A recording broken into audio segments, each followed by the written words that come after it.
मुलांनो, सुस्वागतम. संगीता भलसिंग या माझ्या यूट्यूब चॅनलवर तुम्हा सर्वांचे हार्दिक स्वागत. समाजशास्त्र इयत्ता 12वी हा विषय अभ्यासाला घेतला आहे. पुस्तकाचं नाव आहे भारतीय समाजाची ओळख. प्रकरण क्रमांक 1, भारतीय समाजाचा परिचय. या प्रकरणामध्ये 3 उपघटक आहेत महत्त्वाचे. त्यातला तिसरा आणि शेवटचा उपघटक अभ्यासाला घेतला आहे स्वातंत्र्योत्तर काळातील भारत. तिसरा उपघटक आहे शेवटचा. चला तर पाहूया. स्वातंत्र्योत्तर काळातील भारत, सामाजिक परिस्थिती किंवा भारतीय समाजाची माहिती घेऊया.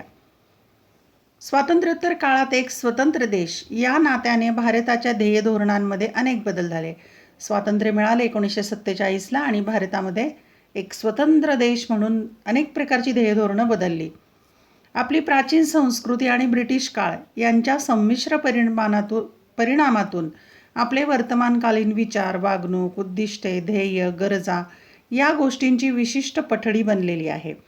मग भारतीय समाज कसा बनला आहे तर आपली जुनी प्राचीन संस्कृती आणि इंग्रजी राजवट किंवा ब्रिटिशांचा काळ यांचं मिश्रण झालं, म्हणजे संमिश्र परिणाम झाले आणि त्यातून मग वर्तमान काळातले विचार बनले, वागणूक बनली, उद्दिष्ट, ध्येय आणि गरजा देखील निर्माण झालेल्या आहेत.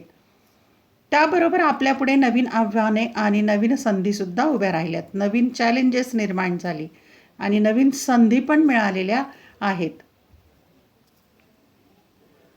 आपल्याला पुढे जाण्यासाठी भारताच्या संविधानातील तत्त्वे आणि मूल्येही मार्गदर्शक ठरतात. आणि स्वातंत्र्यानंतर राज्यघटना तयार करण्यात आलेली आहे, त्याला संविधान म्हणतात. त्या संविधानामध्ये तत्त्व आणि मूल्ये जी आहेत ती मार्गदर्शन करतात. अनुकूल बदल, लोकांचे कल्याण, सर्वांचा समावेश तसेच विकास ही उद्दिष्टे गाठण्यासाठी आखण्यात आलेल्या विविध सरकारी योजना यांचे सहाय्य मिळते. मग लोकांच्या कल्याणासाठी हे सगळं केलं जातं. अनुकूल बदल, लोकांचे कल्याण आणि सर्वांचा समावेश घेऊन हा विकास करायचा आहे. ही उद्दिष्टे तयार करण्यासाठी, गाठण्यासाठी सरकारी योजनांची मदत मिळते. स्वातंत्र्योत्तर काळात म्हणजे 1947 नंतर भारताच्या घडणीत महत्त्वाच्या असलेल्या काही गोष्टींचा आढावा घेऊयात. मग 47 नंतर काय काय नवीन घडण कशी झाली ते पाहूया. क्रमांक 1, भारताचे संविधान, राज्यघटना तयार करण्यात आली स्वातंत्र्यानंतर. 6 डिसेंबर 1946 रोजी संविधान तयार करण्यासाठी मसुदा समितीची स्थापना करण्यात आली. मसुदा ही मुख्य समिती होती पहा. Doctor B.R. आंबेडकर यांच्या अध्यक्षतेखाली भारतीय संविधानाचा मसुदा तयार केला गेला. ही महत्त्वाच्या समितीचे अध्यक्ष होते आंबेडकर, डॉक्टर बाबासाहेब आंबेडकर. विविध देशांच्या संविधानांमधील तत्वांवरील विचारमंथनातून भारतीय संविधानाचा मसुदा तयार केला. तर या समितीने मसुदा कसा तयार केला तर वेगवेगळ्या देशांचे संविधान अभ्यासले आणि त्यातलं आपल्या भारतासाठी काय योग्य आहे याचा विचार केला, विचारमंथन केला आणि त्यातून भारतीय संविधानाचा मसुदा तयार केला. त्यामुळे भारतीय संविधानाचे स्वरूप एका समावेशक दस्तऐवजाचे आहे. सर्वसमावेशक गोष्टी यामध्ये आहेत पहा. त्यामध्ये भारतातील वैविध्यतेचा आदर केलेला आहे. भारत विविधतेत एकता असलेलं राष्ट्र, त्याचा विचार केला आहे. भारताचे संविधान उदारता, समानता अशा गुणांनी युक्त आहे. उदारता, समानता आणि बंधुता या मूल्यांची जोपासना करते. भारतीय संविधानामध्ये सर्वधर्म समभाव आणि धर्मनिरपेक्षता म्हणजे सर्व धर्माच्या लोकांचा आदर करणे या मूल्याला अत्यंत महत्त्व आहे. सर्व धर्म समभाव म्हणजे सर्व धर्म समान आहेत. धर्मनिरपेक्ष, धर्म मानायचा नाही, आदर करायचं, सर्व धर्माच्या लोकांचा आदर करायचा, एकापेक्षा दुसरा धर्म श्रेष्ठ कनिष्ठ नाही. भारतीय संविधानामध्ये वेळोवेळी काही महत्त्वाच्या सुधारणा देखील केल्या गेल्या. नुकतीच केली गेलेली सुधारणा म्हणजे ऑगस्ट 2019 जम्मू काश्मीर प्रांताला दिलेला विशेष दर्जा देणारे कलम 370 रद्द केले गेले ही होय. आत्ताच्या काळातली जर घटना पाहायची गेली, सुधारणा पाहिली तर ऑगस्ट 1919 अतिशय महत्त्वाची सुधारणा झाली की जम्मू आणि काश्मीर या प्रांताला विशेष दर्जा दिलेला होता. म्हणजे 370 हे कलम होतं, ते 370 कलम रद्द केलेलं आहे आणि जम्मू काश्मीरसुद्धा इतर राज्यांच्या सारखं राज्य झालेलं आहे. विशेष बाबी लक्षात घ्या. तुम्हाला माहीत आहे का, भारताच्या संविधानाचा मसुदा तयार करताना मसुदा समितीने अनेक संदर्भ विचारात घेतले. खूप अभ्यास केलेला आहे पाह्या भारतीय कॉन्स्टिट्यूशन ऑफ इंडिया, राज्यघटना तयार करताना, संविधान तयार करताना. त्यामध्ये गव्हर्मेंट ऑफ इंडिया ॲक्ट 1935चा ॲक्ट होता हा. तसेच America, Australia, Great Britain, Canada, Ireland, दक्षिण आफ्रिका, सोव्हिएत रशिया आणि जर्मनी. वायमर जर्मनीचे जुने नाव आहे. वायमर हे जर्मनीचं जुनं नाव आहे. या देशांच्या संविधानाचा समावेश होतो. म्हणजे या देशांच्या संविधानाचा अभ्यास करून मग आपला भारतीय मसुदा समितीने ही राज्यघटना तयार केलेली आहे. नंतर 2 आहे कायदे. स्वातंत्र्यानंतरचा कायद्यात बदल काय झाला पाहूया. शैक्षणिक संशोधन, शास्त्रीय अभ्यास, प्रसारमाध्यमे, आंदोलक गट आणि विशिष्ट विषय घेऊन त्या संबंधात प्रत्यक्ष काम करणारे गट अशा माध्यमातून मिळालेल्या माहितीद्वारे चिंतेचे विविध विषय आणि लोकांच्या समस्या अधोरेखित केल्या जातात. वेगवेगळ्या माध्यमातून हे संशोधन केले जातं. मग ते प्रसारमाध्यम असतील, आंदोलक गट असेल, शास्त्रीय अभ्यास केला जातो लोकांच्या कल्याणासाठी, लोकांच्या समस्या सोडवण्यासाठी. त्या संबंधातील आवश्यक कायदे संसदेमध्ये पारित केले जातात आणि संसदेमध्ये मग हे कायदे तयार केले जातात. नागरी आणि गुन्हेगारी बाबींच्या नियंत्रणासाठी अनेक कायदे केलेले आहेत. कालानुरूप आवश्यकता लक्षात घेऊन वेळोवेळी कायद्यांमध्ये सुधारणा केल्या जातात किंवा कालबाह्य कायदे रद्दही केले जातात. मग कायदे आजच्या काळाला जे आवश्यक आहेत ते केले जातात, जे आजच्या काळाला लागू होत नाही ते रद्दही केले जातात. कायदेविषयक सुद्धा बदल झालेले आहेत. आपल्या दृष्टीने महत्त्वाचे असलेले काही सामाजिक कायदे खालील चौकटीत दिले. आता सामाजिक दृष्टीने महत्त्वाचे कायदे पाहूया आपण. वर्ष दिलेलं आहे आणि कायदेविषयक तरतुदी दिलेल्या आहेत. 1954चा कायदा आहे स्पेशल मॅरेज ॲक्ट कायदा. 1955चा हिंदू कोड बिल कायदा. नंतर 1955चा अनटचेबिलिटी ऑफेन्सेस कायदा. 1976मध्ये या कायद्याचे नाव बदलून protection of civil rights PCR act असे करण्यात आले. 1955च्या कायद्याचंच नाव. 1956ला कायदा केला the suppression of immoral traffic in women and girls कायदा. त्याला सीता म्हणतात, SITA. 1961 हुंडा प्रतिबंधक कायदा केला. 1971 medical termination of pregnancy MTP म्हणतात त्याला कायदा. 1971चा कायदा. नंतर 1985ला कायदा केला narcotic drugs and psychotropic substances कायदा. 1986ला child labour prohibition and regulation कायदा. नंतर 1995चा persons with disabilities equal opportunities protection of rights and full participation कायदा. 2005चा कायदा आहे protection of women from domestic violence कायदा. या सगळ्या सविस्तर कायद्यांची सविस्तर माहिती गुगलवर घेऊ शकता तुम्ही. 2012चा protection of children from sexual offences POCSO त्याला कायदा म्हणतात. या कायद्यामध्ये 2019मध्ये सुधारणा करण्यात आली.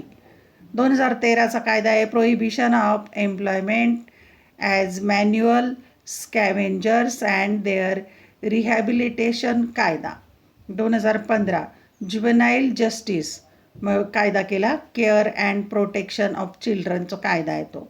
2019चा ट्रान्सजेंडर पर्सन्सचा कायदा केला, त्याला प्रोटेक्शन ऑफ राईट्स असं म्हणतात. अशा प्रकारे सामाजिक सुधारणा होणारे वेगवेगळे कायदे करण्यात आले. नंतर 3 अर्थव्यवस्थेच्या संदर्भात स्वातंत्र्योत्तर काळ पाहूया. भारताच्या आर्थिक विकासासाठी 1951 ते 2017 या कालावधीत विविध पंचवार्षिक योजना राबवण्यात आल्या. 5 वर्षाची योजना असते पंचवार्षिक योजना देशाच्या अर्थव्यवस्थेच्या विकासासाठी. प्रत्येक पंचवार्षिक योजनेची उद्दिष्टे स्वतंत्र होती. राजकीय यंत्रणा आणि अर्थव्यवस्था या जणू एकाच नाण्याच्या 2 बाजू असतात. एकाच नाण्याच्या 2 बाजू राजकीय यंत्रणा आणि अर्थव्यवस्था याच्या माध्यमातून विकास केला जातो. त्यांच्यातील अन्योन्य संबंध समजून घेणे आवश्यक असते. त्यांच्यात अतूट असा संबंध असतो. अर्थव्यवस्थेच्या संदर्भातील निर्णय सरकारी ध्येय धोरणांशी सुसंगत असतात आणि अर्थव्यवस्थेत जे निर्णय घेतले जातात ते सरकारी ध्येय धोरणाला सुसंगत असतात. ज्या काळात आपल्यावर समाजवादी विचारसरणीचा पगडा होता त्या काळात सरकारने शिक्षण आणि आरोग्य याबाबतची जबाबदारी स्वतःच्या अखत्यारीत घेतली होती. 1991मध्ये काहींच्यामध्ये जागतिकीकरणाच्या रेट्याची म्हणूया जागतिकीकरणाची सुरुवात झाली 1991ला. आणि त्या अनुषंगाने काही बदलांची सुरुवात झाली, मुक्त व्यापाराची सुरुवात झाली आणि अनेक गोष्टींमध्ये बदल झालेले 1991 नंतर. जागतिकीकरणासाठी मग नवीन आर्थिक धोरणसुद्धा भारताने आखलेलं आहे. जागतिकीकरणाचे काही सकारात्मक पैलू निश्चितच आहे. सकारात्मक म्हणजे काही चांगल्या बाबी पण घडल्या, काही वाईटही घडल्या. परंतु त्याच्या नकारात्मक पैलूंकडे लक्ष वेधणारी टीकाही करण्यात आलेली आहे. म्हणजे ते नकारात्मक पैलू म्हणजे तोटेही झाले, त्यावरही टीका करण्यात येते. 2014 सालापासून चलनबंदी, नोटबंदी केली होती. नंतर वस्तू आणि सेवा कर, GST लावला. कायद्यांद्वारे अंमलात असणारी समान कर प्रणाली, विविध जनकल्याण योजना, सीमारहित व्यापार म्हणजे मुक्त व्यापार, खुला व्यापार, स्वच्छ भारत अभियान, स्वच्छ भारत मोहीम, उद्योजकांना प्रोत्साहन यासारख्या गोष्टी अर्थव्यवस्थेच्या नियोजनात कळीच्या ठरल्या आहेत. मग यामध्ये वादग्रस्त या बाबी काही ठरल्या. चौथी बाब पाहूया, शिक्षण. अंगणवाडी, शाळा, विद्यापीठे, मानद विद्यापीठे, स्वायत्त संस्था, IIT, IIM, व्यावसायिक शिक्षण देणाऱ्या संस्था, मुक्त शिक्षणाच्या संस्था इत्यादींचा विचार करता शिक्षणाच्या सर्व स्तरांवरील शैक्षणिक संस्थांच्या संख्येत प्रचंड वाढ झालेली दिसते. हे सगळ्या प्रकारचं शिक्षण भारतात उपलब्ध आहे. त्यामध्ये प्रवेश घेणाऱ्यांची संख्याही प्रमाणाबाहेर वाढलेली आहे. वेळोवेळी काही विशिष्ट अभ्यासक्रमांसाठी प्रवेश घेण्याची लाट आल्याचे दिसते, की काही वेळेला डॉक्टर व्हायचं म्हणून डॉक्टर कितीची लाट येते, काही वेळेला इंजिनियर व्हायचं म्हणून एक लाट येते. इंजिनियर होण्यासाठी त्या अभ्यासक्रमाला अधिक प्रवेश घेतला जातो. शिक्षकांच्या संख्येतही वाढ झालेली आहे. असे असूनही शिक्षणाच्या संदर्भातील आव्हाने आणि समस्या मात्र संपलेल्या दिसत नाहीत, अजूनही संपलेल्या नाहीत. नुकतेच 2019 शिक्षण पद्धती सर्व स्तरावर परिवर्तन घडवून आणण्यासाठी नवीन शैक्षणिक धोरणाच्या संदर्भातील मसुदा तयार करण्यात आला. 2020चा तो मसुदा आहे किंवा 19-20चा, की नवीन शैक्षणिक धोरण आखण्यात आलेलं आहे. ते पुढील काळात लवकरच लागू होईल. आता पाहूया, भारतामध्ये उच्च शिक्षणासाठी घेतले गेलेले प्रवेश संख्या कोटीमध्ये दिलेले आहेत. इथे खाजगी आणि केंद्रीय याद्वारे, या संख्या रेषेद्वारे दाखवलेले आहेत. इथे 2006-07 लाल रंगाने दाखवलं आहे आणि निळ्या रंगाने दाखवलं आहे आणि 2016-17 या रंगाने दाखवलेलं आहे, की खाजगी क्षेत्रातला प्रवेश जास्त दिसतोय, केंद्रीय क्षेत्रातला कमी आहे. कोटीमध्ये या संख्या दिलेल्या आहेत शिक्षणाच्या संदर्भात. 5. राजकीय यंत्रणा, स्वातंत्र्यानंतरचा बदल पाहू.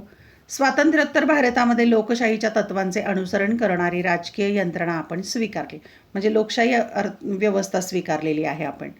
भारत हा लोकप्रिय लोकशाही असलेला देश आहे. येथील सरकारचा कारभार चालवण्यासाठी कार्यकारी मंडळ, कायदे मंडळ आणि न्यायमंडळ किंवा न्यायव्यवस्था असे 3 प्रमुख आधार आहेत. हे फार महत्त्वाचे, कार्यकारी मंडळ, कायदे मंडळ आणि न्यायव्यवस्था. आपण लोकशाही पद्धतीवर आधारलेले सत्तेच्या विकेंद्रीकरणाचे तत्त्व स्वीकारलेले आहे, म्हणजे ग्रामपंचायतीपासून तर सेंट्रल गव्हर्नमेंटपर्यंत सत्तेचं विकेंद्रीकरण. भारतीय लोकशाहीमध्ये पूर्वी ज्या अस्तित्वात असलेल्या संस्थानांमधील नवाब, राजे रजवाड्यांच्या अधिकारांना मान्यता नाही. आता नवाब, राजे रजवाडे राहिलेले नाहीत, त्यांना मान्यताच नाही. कायद्याच्या दृष्टीने सर्व नागरिकांचा दर्जा समान आहे, सर्व नागरिक समान. भारताने मुक्त आणि न्याय्य निवडणुकांचे तंत्र स्वीकारलेले आहे. निवडणुका मुक्त आणि न्याय्य पद्धतीने होतात. 18 वर्षावरील प्रत्येक भारतीय नागरिकास मतदानाचा हक्क देण्यात आलेला आहे. लक्षात ठेवा, 18 वर्षावरील प्रत्येक भारतीय नागरिक मतदान करू शकतो. भारतामध्ये बहुपक्षीय पद्धत प्रचलित आहे. अनेक पक्ष आहेत बहुपक्षीय, काही राष्ट्रीय पक्ष, काही प्रादेशिक पक्ष. राष्ट्रीय, राज्य पातळीवरील किंवा प्रादेशिक पक्षांना मान्यता मिळू शकते. अपक्ष राहून व्यक्तिगतरित्याही निवडणूक लढवता येते आणि एखाद्या व्यक्तीला कोणत्याच पक्षाच्या मदतीने निवडणूक लढवायची नसेल, तो अपक्षसुद्धा राहून निवडणूक लढवू शकतो.